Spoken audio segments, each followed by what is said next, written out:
সাবানের ঠান্ডা গন্ধ, অবিরাম জল পড়ার শব্দ, আর স্নান করতে করতে আমার মায়ের খোলা গলায় নিজের মনে গেয়ে যাওয়া রবীন্দ্রসঙ্গীত। আমার কাছে রবীন্দ্রনাথ মানে এই সব। আমার কাছে রবীন্দ্রনাথ মানে 25শে বৈশাখের আনন্দ উৎসব নয়, 22শে শ্রাবণের ব্যথা নয়, জোড়াসাঁকো ঠাকুরবাড়ি কিংবা বোলপুরের বিশ্বভারতী। আমি কোথাও তাকে তেমনভাবে পাই না যেমন পাই আমার মায়ের খোলা গলার গানে। তবে তাও যেমন তেমন কিংবা যখন তখন নয়। সন্ধ্যের অন্ধকার ঘনিয়ে আসা শেষ বিকেলে আমার মা যখন অফিস থেকে ফিরে স্নান ঘরে শুদ্ধ হতে যায়, তখন আমার মা কখনো গান শেখেনি। কেন শেখেনি? এমন গলা। মা বলেন, রবি ঠাকুরের গান তো তানের নয়, প্রাণের। তাই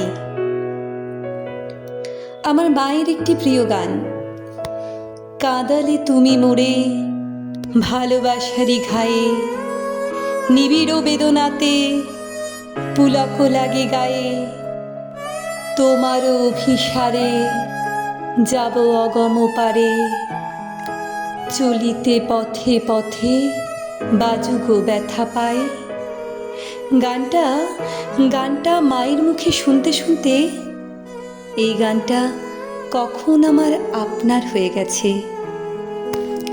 সেদিন বিকেল হতে না হতেই অন্ধকার ঘনিয়ে এলো। আমাদের একরত্তি বাগানের কচি কচি গাছগুলো ভেজা ভেজা বাতাসে উথাল পাতাল করতে লাগলো। ঝড়ঝড় বৃষ্টির অবিরাম ধারায় ভিজতে ভিজতে আমি মায়ের মতোই খোলা গলায় গাইতে লাগলাম, তোমার অভিসারে যাব অগম পারে, চলিতে পথে পথে বাজুগো ব্যথা পায়।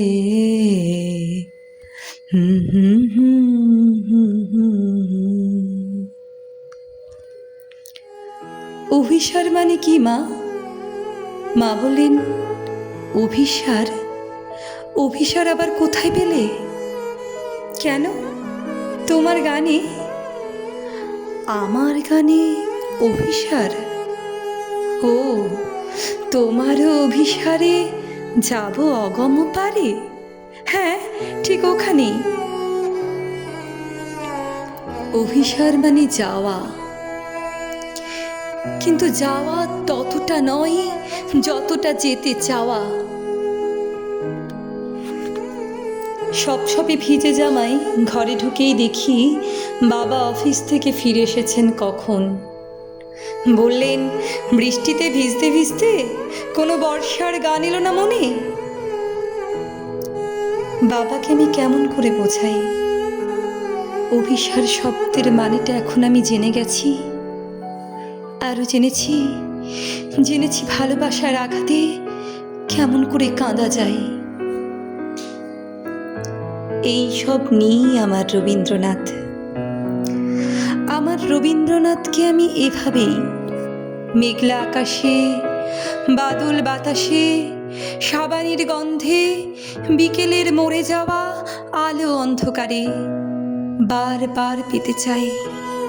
বছরের পর বছর, প্রতি বছর, যত দিন যাবে